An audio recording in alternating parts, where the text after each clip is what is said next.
ಆತ್ಮೀಯ ಬಂಧುಗಳೇ, ಹೇಗಿದ್ರೆ ಎಲ್ರು ಸ್ನೇಹಿತರೆ? ನಿಮ್ಮೆಲ್ಲರೂ ಕೂಡ ಗೊತ್ತಿರ್ಬೋದು, ಇವತ್ತಂತೂ ದರ್ಶನ್ ಸರ್ದು ಒಂದು ಬರ್ತಡೇ ನಡೀತಾ ಇದೆ. ಆದರೆ ಬರ್ತಡೇ ಮಾಡೋದಿಕ್ಕೆ ಪೊಲೀಸ್ನವರಂತೂ ಅವ್ರ ಮನೆ ಹತ್ರನೇ ನಿಂತಿದ್ದಾರೆ, ಬಿಡ್ತಾ ಇಲ್ಲ. ಅಭಿಮಾನಿಗಳಂತೂ ತುಂಬಾ ಯೋಚನೆ ಮಾಡ್ತಾ ಇದ್ದಾರೆ, ಏನ್ ಮಾಡೋದು, ಪೊಲೀಸ್ನವರೆಲ್ಲ ಇಲ್ಲೇ ಇದಾರಲ್ಲ, ಮನೆ ಹತ್ರನೇ ಇದ್ದಾರೆ, ನಾನು ಏನ್ ಮಾಡೋದು ಅಂತ ಕೂಡ ತುಂಬಾ ಕಾತರದಿಂದ ಕಾಯ್ತಾ ಇದ್ದಾರೆ. ಹೌದು, ನಿಜ, ಎಲ್ಲರೂ ಕೂಡ ಅಭಿಮಾನಿಗಳಿಗೆ ಬೇಜಾರಾಗುತ್ತೆ. ಬರ್ತಡೇ ಅನ್ನೋ ವಿಷಯದಲ್ಲಂತೂ ಯಾರದೇ ಒಬ್ರು ನಮ್ಮ ಸೆಲೆಬ್ರಿಟಿ ಆಗ್ಲಿ ಬರ್ತಡೇಗಳು ಮಾಡ್ಕೊತಾನೆ ಇರ್ತಾರೆ. ದಿನ ಒಬ್ಬೊಬ್ರು ಬರ್ತಡೇ ಇದ್ದೇ ಇರುತ್ತೆ, ಇಲ್ಲ ಅಂತಲ್ಲ. ಅದರಲ್ಲೂ ಕೂಡ ದರ್ಶನ್ ಸರ್ ವಿಷಯದಲ್ಲಿ ಅವ್ರಿಗಿರ್ತಕ್ಕಂಥ ಒಂದು ಅಭಿಮಾನದಲ್ಲಿ ಬರ್ತಡೇ ಮಾಡ್ಕೊಳ್ತಕ್ಕಂಥದ್ದು ಈಗ ಅವ್ರಿಗಿರೋ ಪರಿಸ್ಥಿತಿಯಲ್ಲಿ ಬರ್ತಡೇ ಮಾಡ್ಕೊಳಕ್ ಆಗಲ್ಲ, ನಿಜ. ಅದಕ್ಕೆ ಮೊದಲು ನಮ್ಮ ಚಾನಲ್ ಫಸ್ಟ್ ಟೈಮ್ ಮಾಡಿದ್ರೆ ದಯವಿಟ್ಟು ಸಬ್ಸ್ಕ್ರೈಬ್ ಮಾಡಿ ನೋಡಿ. ಸದಾ ನಿಮ್ಮ ಅವಕಾಶ ಹೀಗೆ ಇರಲಿ. ಸ್ನೇಹಿತರೆ, ನಮ್ಮ ಕಿಂಗ್ಡಮ್ ಟಿವಿಗೆ ತಮಗೆಲ್ಲರಿಗೂ ಪ್ರೀತಿಯ ಸ್ವಾಗತ. ನಾನು ಮಂಜು ದೇವರಾಜ್. ನೋಡಿ, ಇನ್ನೊಂದು ವಿಷಯ ಏನಂತಂದ್ರೆ, ದರ್ಶನ್ ಸರ್ ಇವತ್ತು ಬರ್ತಡೇ ವಿಷಯ ಮಾತಾಡ್ತಾ ಇವೆಲ್ಲ, ಅದ್ರ ಜೊತೆಗೆ ಅಭಿಮಾನಿಗಳು ಮನೆ ಹತ್ರ ಹೋಗಿ ಗಲಾಟಿ ಮಾಡಿದ್ರು ಇಲ್ವೋ, ಗಲಾಟಿ ಅಂತೂ ಮಾಡಿಲ್ಲ ಅನ್ಕೋತೀನಿ. ಬಟ್ ಆದ್ರೂ ಕೂಡ ಕಪಾಳ ಮೋಕ್ಷ ಮಾಡಿದ್ದಾರೆ, ಕಪಾಳಕ್ಕೆ ಹೊಡೆದ್ಬಿಟ್ಟಿದ್ದಾರೆ ಪೊಲೀಸ್ನವರು. ಅದೊಂದು ವಿಷಯ ಅಂತೂ ಇವತ್ತು ಚರ್ಚೆ ಆಗ್ತಾ ಇದೆ ನ್ಯೂಸ್ ಅಲ್ಲಿ. ತುಂಬಾ ಟ್ರೆಂಡಿಂಗ್ ಅಲ್ಲಿ ಇರ್ತಕ್ಕಂಥ ನ್ಯೂಸ್ ಅಂತಂದ್ರೆ ಅದೇನೆ. ಇವತ್ತು ಒಬ್ರು ಅಭಿಮಾನಿಗೆ ಪೊಲೀಸ್ನವರು ಇದ್ದಕ್ಕಿದ್ದಂಗೆ ಸಡನ್ಲಿ ಹೊಡೆದ್ಬಿಟ್ಟಿದ್ದಾರೆ. ಹೋದ ತಕ್ಷಣ ಅವರು ನಮ್ಗೆ ಹೊಡೆಯೋದಿಕ್ಕೆ ನಿಮ್ಗೆ ಏನ್ ರೈಟ್ಸ್ ಇದೆ, ನಮ್ಮ ಅಭಿಮಾನಿಗಳಿಗೆ ಹೊಡೆಯೋದಕ್ಕೆ ನಿಮ್ಗೆ ಏನ್ ರೈಟ್ಸ್ ಇದೆ, ನಾನು ನಿಮ್ಗೆ ಹೊಡೆದ್ರೆ, ಪೊಲೀಸ್ನವ್ರಿಗೆ ಹೊಡೆದ್ರೆ ನಿಮ್ಗೆ ಏನಾಗ್ಬಿಡ ನಿಮ್ ಮರ್ಯಾದೆ ಏನಾಗ್ಬೇಕು, ಈಗ ಕೂಡ ಕ್ವಶನ್ ಮಾಡ್ತಾ ಇದ್ದಾರೆ ಅಭಿಮಾನಿಗಳು. ಕೆಲವರಲ್ಲ, ಎಲ್ಲರೂ ಅಲ್ಲ ಅಭಿಮಾನಿಗಳು. ಕೆಲವರಲ್ಲಿ ಯಾರೋ ಒಬ್ಬನಿಗೆ ಮಾತ್ರ ಅದು ಕಪಾಳ ಮೋಕ್ಷ ಆಗಿರ್ತಕ್ಕಂಥದ್ದು. ಬಟ್ ಅದಂತೂ ಸುದ್ದಿಯದ್ದು ತುಂಬಾ ಟ್ರೆಂಡಿಂಗ್ ಅಲ್ಲಿ ನಡೀತಾ ಇದೆ. ನೋಡೋಣ ಮುಂದೆ ಎಲ್ಲಿ ಹೋಗುತ್ತೆ ಅಂತ. ಬಟ್ ಆದ್ರೂ ಕೂಡ ದರ್ಶನ್ ಸರ್ ಅಭಿಮಾನಿಗಳಂತೂ ತುಂಬಾ ಮಿಸ್ ಮಾಡ್ಕೋತಾ ಇದ್ದೀರಾ ದರ್ಶನ್ ಸರ್ನ.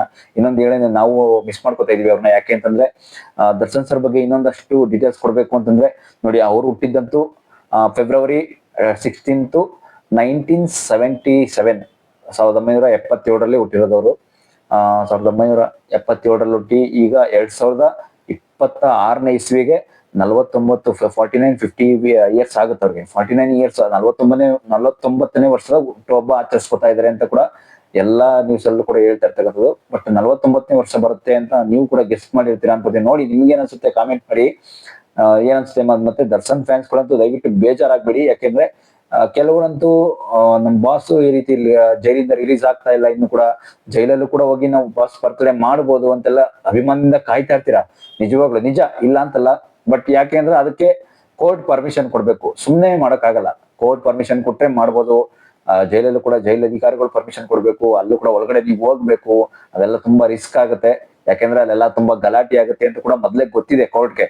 ಅದರಿಂದ ಮಾಡಕ್ಕಾಗಲ್ಲ ಆಗೆಲ್ಲ ಬರ್ತಡೇನ.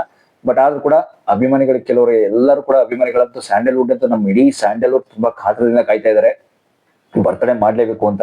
ಬಟ್ ಯಾರ ಕೈಲೂ ಬರ್ತಡೇ ಮಾಡಕ್ ಆಗ್ತಾ ಇಲ್ಲ. ಅವ್ರ ಮನೇಲೂ ಕೂಡ ತುಂಬಾ ಪೊಲೀಸ್ ಸೆಕ್ಯೂರಿಟಿ ಇದ್ದು ಅಲ್ಲೇ ಮನೆ ಮುಂದೆನೆ ತುಂಬಾ ನಿಂತ್ಕೊಂಡು ಅಲ್ಲೇ ಬಿಗಿ ಬಂದೋಬಸ್ತ್ ಇದೆ ಪೊಲೀಸ್ ಸೆಕ್ಯೂರಿಟಿ ಅಂತೂ. ಯಾಕೆಂದ್ರೆ ಯಾರ ಕೈಲೂ ಅಭಿಮಾನಿಗಳನ್ನ ಯಾರನ್ನೂ ಕೂಡ ಬಿಡ್ತಾ ಇಲ್ಲ ಅಲ್ಲಿ. ಅಲ್ಲಿ ಒಂದು ಕಾಂಪೌಂಡ್ ಮೇಲೆ ಕೂಡ ಒಂದು ಪಕ್ಷಿಗಳು ಕೂಡ ಕುತ್ಕೊಳ್ಳೋಕೆ ಬಿಡ್ತಾ ಇಲ್ಲ, ಆ ರೀತಿ ಪೊಲೀಸ್ನವ್ರು ಕಾಯ್ತಾ ಇದಾರೆ. ದಯವಿಟ್ಟು ನಿಮ್ಗೆ ಹೇಳೋದಿಷ್ಟೇ, ಹೋಗಿ ಯಾರೇ ಅಭಿಮಾನಿಗಳಾಗ್ಲಿ ದಯವಿಟ್ಟು ತಾಳ್ಮೆಯಿಂದ ಇರಿ. ದರ್ಶನ್ ಸರ್ ಅಭಿಮಾನಿಗಳಾಗ್ಲಿ, ಬೇರೆಯವರ ಅಭಿಮಾನಿಗಳಾಗ್ಲಿ, ಒಂದು ಬರ್ತಡೇ ವಿಶ್ ಮಾಡೋಕೆ ಹೋಗ್ತೀವಲ್ಲ, ಈಗ್ಲೂ ದರ್ಶನ್ ಸರ್ ವಿಡಿಯೋದಲ್ಲೂ ಅಷ್ಟೇ, ಬರ್ತಡೇ ವಿಶ್ ಮಾಡಕ್ ಹೋಗ್ತಾ ಇದೀರಾ, ದಯವಿಟ್ಟು ತಾಳ್ಮೆಯಿಂದಿರಿ. ನಿಮ್ಮಲ್ಲಿ ಒಂದು ಗಲಾಟೆಯನ್ನ ತಂದ್ಕೋಬೇಡಿ. ಯಾಕೆ ಅಂತಂದ್ರೆ ಲಾಸ್ಟ್ ಟೈಮ್ ಕೂಡ ಎಷ್ಟೋ ಬರ್ತಡೇಗಳಾಗ್ಲಿ, ಒಂದು IPL ಗಳಾಗ್ಲಿ ಇದೇ ರೀತಿ ಗಲಾಟೆ ಮಾಡ್ಕೊಂಡು ಎಷ್ಟೋ ಜನ ಗಾಯಗಳು ಮಾಡ್ಕೊಂಡಿದ್ದಾರೆ, ಎಷ್ಟೋ ಜನ ಸತ್ತೇ ಹೋಗ್ಬಿಟ್ಟಿದ್ದಾರೆ. ನೀವು ಅದೇ ರೀತಿ ಆಗ್ಬೇಡಿ ದಯವಿಟ್ಟು. ನಾನ್ ಕೇಳ್ತಾ ಇರೋದು ಇಷ್ಟೇ ನಿಮ್ಮೆಲ್ಲರಿಗೂ ಕೂಡ. ಅಭಿಮಾನಿಗಳಲ್ಲಿ ನಾನು ಕೇಳ್ತಾ ಇರೋದು ಇಷ್ಟೇ, ದಯವಿಟ್ಟು ಅಭಿಮಾನ ಅನ್ನೋದು ನಮ್ಮ ಮನ್ಸಲ್ಲಿ ಇರ್ಲಿ ಅಷ್ಟೇ, ಇಲ್ಲ ಅಂತಲ್ಲ. ಆದ್ರೆ ಅಭಿಮಾನ ಅಂತಕ್ಕಂಥದ್ದನ್ನ ದಯವಿಟ್ಟು ಎಲ್ಲರೂ ಕೂಡ ಉಳಿಸ್ಕೊಳ್ಳಿ. ದರ್ಶನ್ ಸರ್ಗೆ ಇರ್ತಕ್ಕಂಥ ಫ್ಯಾನ್ಸ್ಗಳು ಬೇರೆ ಯಾರು ಇಲ್ಲ, ಯಾರ ಹೀರೋಗೂ ಇಲ್ಲ. ಆದ್ರೂ ಕೂಡ ನೀವು ಅದನ್ನ ಉಳಿಸ್ಕೋಬೇಕು ದಯವಿಟ್ಟು. ಯಾಕೆಂದ್ರೆ ಉಳಿಸ್ಕೊಂಡ್ರೆ ತುಂಬಾ ಮುಂದೆ ಇನ್ನು ಫ್ಯೂಚರ್ಗೆ ಒಳ್ಳೇದಾಗತ್ತೆ. ಉಳಿಸ್ಕೊಳ್ಳಿಲ್ವಾ, ದಯವಿಟ್ಟು ಅದು ಒಳ್ಳೇದಾಗಲ್ಲ. ಯಾಕೆಂದ್ರೆ ಈ ವಿಷಯದಲ್ಲಂತೂ ನಿಮ್ಗೆ ಹೇಳೋದು, ನಾನಂತೂ ಒಂದೇ ವಿಷಯ, ಯಾವುದೇ ಕಾರಣಕ್ಕೂ ದರ್ಶನ್ ಸರ್ ಫ್ಯಾನ್ಸ್ಗಳು ದಯವಿಟ್ಟು ಗಲಾಟೆ ಮಾಡ್ಕೊಳಕ್ ಹೋಗ್ಬೇಡಿ. ನೋಡಿ, ಲಾಸ್ಟ್ ಟೈಮ್ ಕೂಡ ಇದೇ ರೀತಿ ಮಾಡ್ಕೊಂಡಿದ್ರಿ. ಹೋಗಿ ಪ್ರಸನ್ನ ಥಿಯೇಟರ್ ಎಲ್ಲ ಲಾಸ್ಟ್ ಟೈಮ್ ಕೂಡ ನೀವು ನೋಡಿರ್ಬೋದು, ಪ್ರಸನ್ನ ಚಿತ್ರಮಂದಿರ ಅಂತ ಬರುತ್ತೆ ಅಲ್ಲಿ ಮಾಗಡಿ ರೋಡ್ ಅಲ್ಲಿ. ಅಲ್ಲೂ ಕೂಡ ಹೋಗಿ ಥಿಯೇಟರ್ ಪರದೆ ಎಲ್ಲ ಹರಿದಾಕೊಂಡು ಬಂದಿದ್ರಿ. ಅದು ಕೂಡ ದರ್ಶನ್ ಫ್ಯಾನ್ಸ್ಗಳೇ ಮಾಡಿರೋದು ಅಂತ ಕೂಡ ಅವರು ಕೂಡ ಕಂಪ್ಲೇಂಟ್ ಎಲ್ಲ ಮಾಡಿದ್ರು. ಬಟ್ ಆದ್ರೂ ಕೂಡ ಅದು ಏನು ಮಾಡ್ಕೊಳಕ್ ಆಗ್ಲಿಲ್ಲ. ತುಂಬಾ ಆಮೇಲೆ ನೆಕ್ಸ್ಟ್ ಕಲಾ ಮಾಧ್ಯಮ ಒಂದು ಚಾನಲ್ ಅಲ್ಲಿ ಕೂಡ ತುಂಬಾ ಹೇಳ್ಕೊಂಡಿದ್ರು ಅವರು.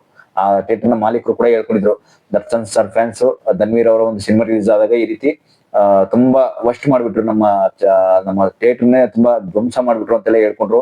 ದಯವಿಟ್ಟು ಆ ರೀತಿ ಅಂತೂ ಮಾಡೋಕ್ ಹೋಗ್ಬೇಡಿ. ಯಾಕೆಂದ್ರೆ ದಯವಿಟ್ಟು ತಾಳ್ಮೆಯಿಂದ ಇರಿ. ಯಾಕೆ ಇರಿ ಇಷ್ಟೊಂದು ಆತರದಿಂದ ನುಗ್ತೀರಾ ಎಲ್ಲ ಅಭಿಮಾನಿಗಳು.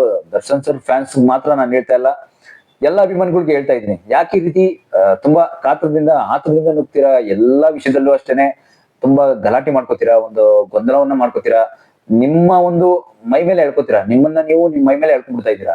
ಯಾಕೆ ಈ ರೀತಿ ಮಾಡ್ತಾ ಇದ್ದೀರಾ? ದಯವಿಟ್ಟು ದಯವಿಟ್ಟು ನೋಡಿ. ಈಗ ನಿಮ್ಮ ನಿಮ್ಮ ಅಭಿಮಾನ ಅಂತಕ್ಕಂಥದ್ದು ನಿಮ್ಮೆಲ್ಲರೂ ಕೂಡ ಈಗ ಕೆಲವರೆಲ್ಲ ಟ್ಯಾಟ್ ಹಾಕ್ಸ್ಕೊಂಡಿರ್ಬೋದು, ಕೆಲವರೆಲ್ಲ ಬೇರೆ ಇನ್ನೊಂದು ಏನೋ ಅವರ ಒಂದು ಅಭಿಮಾನಕ್ಕೋಸ್ಕರ ಬೇರೆ ಇನ್ನೊಂದು ಅವರೊಂದು ಆಟೋ ಡ್ರೈವರ್ ಆಗಿರ್ಬೋದು, ಬೇರೆ ಇನ್ನೂ ಎಷ್ಟೋ ಜನ ಅಭಿಮಾನಿಗಳಿದ್ದಾರೆ. ಒಂದೊಂದು ಶಾಪ್ಗಳು ಕೂಡ ಅಭಿಮಾನಿಗಳಿದ್ದಾರೆ, ಕೆಲವೊಂದು ಮನೆ ಮನೆಯಲ್ಲೂ ಅಭಿಮಾನಿಗಳಿದ್ದಾರೆ, ಬೇರೆ ಬೇರೆ ತರ ಅವ್ರ ಒಂದು ಬಿಸ್ನೆಸ್ ಮಾಡ್ಕೊಂಡಿದ್ದಾರೆ. ಕೆಲವರೆಲ್ಲ ಹೋಟೆಲ್ ಅಲ್ಲಿ ಕೂಡ ದರ್ಶನ್ ಸರ್ ಫೋಟೋ ಹಾಕೊಂಡಿದ್ದಾರೆ. ನಿಜ, ಇಲ್ಲ ಅಂತಲ್ಲ. ಅದ್ ಅಭಿಮಾನ ಅನ್ನೋದು ನಿಮಗ್ ಬಿಟ್ಟಿದ್ದದು ಅಷ್ಟೇ, ಇಲ್ಲ ಅಂತಲ್ಲ. ದಯವಿಟ್ಟು ಬರ್ತ್ಡೇನ ಆದಷ್ಟು ಕೂಲ್ ಆಗಿ ಮಾಡಿ. ನಿಮ್ ಕೈಲಿ ಎಷ್ಟಾಗುತ್ತೆ ಅಷ್ಟು ಬರ್ತ್ಡೇನ ನಿಮ್ಮ ಖುಷಿಗೆ ತಕ್ಕಷ್ಟೇ ಮಾಡ್ಬಿಟ್ಟು ದಯವಿಟ್ಟು ವಾಪಸ್ ಬನ್ನಿ. ಯಾಕೆಂದ್ರೆ ಇವತ್ತು ನೈಟ್ ಕೂಡ ಬರ್ತ್ಡೇ ಮಾಡೋಣ ಅಂತ ಹೋಗ್ತೀರಾ, ಆದಷ್ಟು ಅಲ್ಲೇ ಒದೆ ತಿನ್ಕೊಂಡು ಬರ್ತೀರಾ ಪೊಲೀಸ್ ಕೈಲಿ. ದಯವಿಟ್ಟು ಆ ರೀತಿ ಮಾಡ್ಕೊಂಬೇಡಿ. ಯಾಕೆಂದ್ರೆ ನಿಮ್ಮಲ್ಲಿ ಹೇಳ್ತಾ ಇರೋದು ನಾನು ಇಷ್ಟೇ, ದರ್ಶನ್ ಸರ್ ಫ್ಯಾನ್ಸ್ಗಳಿಗೆ. ನಾನು ಕೂಡ ಅಷ್ಟೇನೆ ದರ್ಶನ್ ಸರ್ ಫ್ಯಾನು, ಅವ್ರ ಫ್ಯಾನ್ ಇವ್ರ ಫ್ಯಾನ್ ಅಂತೆಲ್ಲ ಹೇಳ್ಕೊಳಕ್ ಹೋಗಲ್ಲ. ಯಾಕೆಂದ್ರೆ ಎಲ್ರು ಕೂಡ ಫ್ಯಾನ್ಸ್ ಅಂದ್ರೆ ಎಲ್ರು ಒಂದೇ.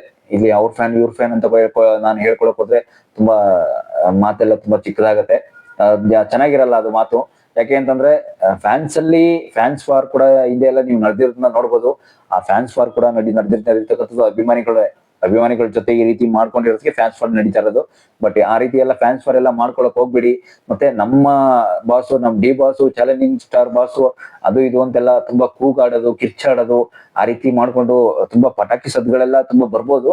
ಬಟ್ ಇಲ್ಲ ಅಂತಲ್ಲ, ಆ ರೀತಿ ಎಲ್ಲ ಪಟಾಕಿ ಸದ್ಗಳೆಲ್ಲ ಹೊಡ್ಕೊಂಡು ತುಂಬಾ ಗಲಾಟೆ ಎಲ್ಲ ಗಬ್ಬೆದ್ದಿಸ್ಕೊಂಡು ತುಂಬಾ ಮಾಡಕ್ ಹೋಗ್ಬಿಡಿ. ಮಾತ್ರ ದಯವಿಟ್ಟು ನಾನ್ ಕೇಳ್ತಾ ಇರೋದು ಇಷ್ಟೇ, ದರ್ಶನ್ ಸರ್ ಫ್ಯಾನ್ಸ್ ಅಲ್ಲಿ ಯಾವುದೇ ಕಾರಣಕ್ಕೂ ಯಾವ ರೀತಿನೂ ನೀವು ಗಲಾಟೆ ಮಾಡ್ಕೊಳ್ದಂಗೆ ದಯವಿಟ್ಟು ನಿಮ್ಮ ದರ್ಶನ್ ಸರ್ ದರ್ಶನ್ ಸರ್ ಮೇಲೆ ನಿಮ್ಗೇನಾದ್ರು ಒಂದು ಗೌರವ ಅನ್ನೋದು ಇದೆ ಅಂದ್ರೆ ದಯವಿಟ್ಟು ಬರ್ತ್ಡೇನ ಶಾಂತವಾಗಿ ಆಚರಿಸಿ.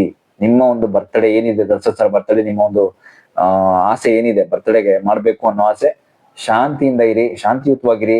ಯಾಕೆಂದ್ರೆ ಎಂತೆಂತ ಕಾಲದಲ್ಲೂ ಕೂಡ ಬರ್ತ್ಡೇ ಅಂತಕ್ಕಂಥದ್ದು ತುಂಬಾ ಹಳೆ ಕಾಲದಿಂದ ಕೂಡ ಬರ್ತಾ ಇದೆ. ಯಾಕೆಂದ್ರೆ ಕೆಲವೊಂದು ನಟರು ಕೂಡ ಈಗ್ಲೂ ಕೂಡ ಅಷ್ಟೇನೆ, ಅಪ್ಪು ಸರ್ ಫ್ಯಾನ್ಸ್ ಆಗ್ಲಿ, ಮುತ್ತುರಾಜ ರಾಜ್ಕುಮಾರ್ ಫ್ಯಾನ್ಸ್ ಆಗ್ಲಿ, ಶಿವಣ್ಣ ಫ್ಯಾನ್ಸ್ ಆಗ್ಲಿ, ಯಾರೇ ಆಗ್ಲಿ ಅವ್ರವ್ರ ಫ್ಯಾನ್ಸ್ ಬಂದು ಬರ್ತ್ಡೇ ಮಾಡ್ತಕ್ಕಂಥದ್ದಂತೂ ನಿಜ, ಇಲ್ಲ ಅಂತಲ್ಲ. ಈಗ್ಲೂ ಕೂಡ ಅಷ್ಟೇನೆ ದರ್ಶನ್ ಸರ್ ಫ್ಯಾನ್ಸ್ ವಿಷಯದಲ್ಲಿ ದಯವಿಟ್ಟು ಹೇಳ್ತಾ ಇದೀನಿ, ಯಾವುದೇ ರೀತಿ ನಿಮ್ಗೆ ದಯವಿಟ್ಟು ನಿಮ್ಮ ಕಷ್ಟಗಳನ್ನ ಮೈ ಮೇಲೆ ನೀವೇ ಹೇಳ್ಕೊಬೇಡಿ. ನಾನ್ ಹೇಳೋದಿಷ್ಟೇ. ಲಾಸ್ಟ್ ಟೈಮ್ ಕೂಡ ಸ್ಟೇಷನ್ಗೆಲ್ಲ ಅಲ್ಲಿ ಬಂದಿದ್ರಿ ದರ್ಶನ್ ಸರ್ ಒಂದು ವಿಷಯದಲ್ಲಿ, ಪೊಲೀಸ್ ಸ್ಟೇಷನ್ಗೆಲ್ಲ ಹೋಗಿ ಕಂಪ್ಲೇಂಟ್ ಎಲ್ಲ ಕೊಟ್ಟು, ಕಂಪ್ಲೇಂಟ್ ಎಲ್ಲ ಆಗಿ ಜೈಲ್ಗೆಲ್ಲ ಹೋಗಿ ಬಂದಿದ್ದೀರಾ ದರ್ಶನ್ ಸರ್ ಫ್ಯಾನ್ಸ್ಗಳು. ದಯವಿಟ್ಟು ಈಗ್ಲಾದ್ರೂ ಬದಲಾಗಿ. ಈಗ್ಲೂ ಕೂಡ ಇನ್ನೂ ಒಂದು ಅವಕಾಶ ಇದೆ, ಈಗ್ಲೂ ಕೂಡ ನೀವು ಕಳ್ಕೊಬೇಡಿ ನಿಮ್ ಜೀವನ ಏನಿದ್ರು ನಿಮ್ ಕೈಲೇ. ಯಾರು ನಿಮ್ ಜೀವನನ ಕೇಳೋಕ್ ಬರಲ್ಲ ಇಲ್ಲಿ, ಹೇಳೋಕೆ ಅಂತೂ ಯಾರು ಬರಲ್ಲ. ದಯವಿಟ್ಟು ಎಲ್ರು ಕೂಡ ಅರ್ಥ ಮಾಡ್ಕೊಂಡು ಸರ್ದ ಒಂದು ಬರ್ತ್ಡೇನ ಎಂಜಾಯ್ ಮಾಡಿ, ವಿಶ್ ಮಾಡಿ, ಆದ್ರೆ ಕೂಲ್ ಆಗಿ ಮಾಡಿ ಅಷ್ಟೇ. ದಯವಿಟ್ಟು ಯಾವುದೇ ಕಾರಣಕ್ಕೂ ಗಲಾಟೆ ಮಾಡ್ಕೊಬೇಡಿ. Thank you.